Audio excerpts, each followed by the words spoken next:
Nuestra experta legal, Carolina Santana, con nosotros, como cada cita. Buenos días, Carolina. Buenos días, Ricardo. Hoy tenemos un tema que yo creo que es especialmente relevante debido a la cantidad de nombramientos y de destituciones también, algunas más prontas que otras, que se han dado en los últimos 2 días. Y es el tema, señores, de las declaraciones juradas. Como ustedes saben, la ley ordena que cuando un funcionario inicia una gestión, ciertos funcionarios inician una gestión o salen de una gestión o cambian de una institución a otra, deben de presentar una declaración jurada. Sí, eso incluye a aquellos funcionarios que han presentado una declaración jurada ocupando una entidad específica, son trasladados a otra entidad, pues ahora también tienen que volver a presentar esa declaración jurada. Así que vamos a hablar de qué dice la ley y qué implican estas obligaciones y, claro, cuáles son las sanciones al incumplimiento de este tipo de obligaciones, Ricardo. ¿Por qué siendo la Constitución tan dura con el tema de la proscripción de la corrupción? Sí.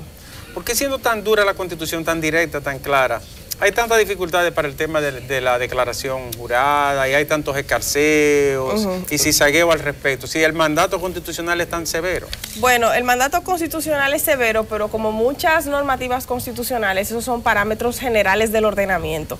Los parámetros específicos que el ordenamiento jurídico impone sobre la declaración jurada están contenidos en la ley. Y entonces esos son los que tienen que ser tan severos como ese articulado general y no siempre lo son. Te voy a poner un ejemplo. Pero en la protección de un bien jurídico tan valioso como es la transparencia en el Estado. Y la cosa pública. Y la cosa pública. Se supone que la ley adjetiva debe de incardinarse a la Constitución, no ir a contrapelo de la misma. Claro, totalmente. Si la Constitución es dura, la ley no puede ser suave. Claro, totalmente. Mira, un aspecto en el que yo siento, por ejemplo, que es suave la ley, es que dice que la multa en caso de incumplimiento a las obligaciones de declaración jurada es de 20 a 40 salarios mínimos del gobierno central. ¿Qué significa eso, señores? El salario mínimo del gobierno central está pautado en 5.117 pesos con 50 centavos. Por lo tanto, el más bajo.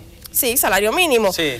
Por lo tanto, la multa, y aquí les leo el monto exacto, oscilaría entre 102.350 pesos y 204.000 pesos. Es decir, que para un tema tan grave, Ricardo, tan grave, la multa sería entre 100.000 y 200.000 pesos.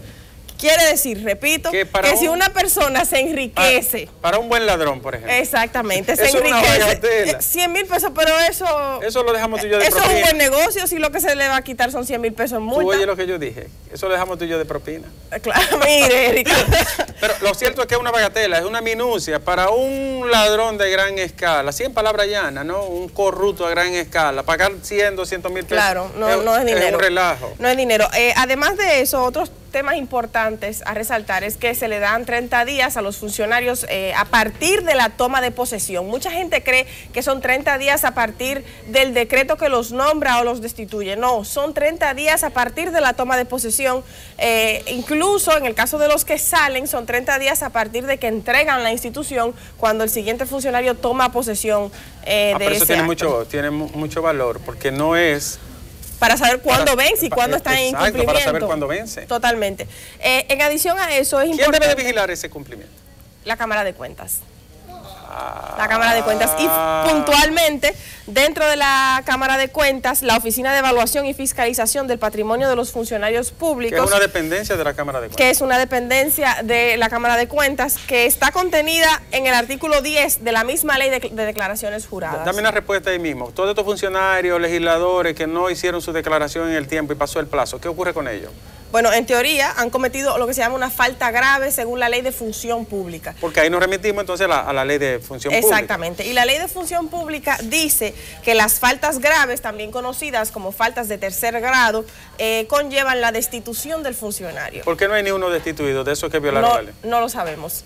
Sobre todo cuando hace un año y medio la Pontificia Universidad Católica Madre y Maestra determinó que el 95% de las personas obligadas a presentar declaraciones juradas no lo habían hecho dentro del plazo y dentro de las formalidades de la ley. Lo que es más, aunque ahí hay que hacer una salvedad antes de pasar a ese segundo punto, que eso incluía senadores y diputados, y esa destitución, naturalmente, por ser funcionarios electos democráticamente, resulta mucho más dificultosa que una destitución administrativa, como lo que ocurriría con alguien del tren gubernamental.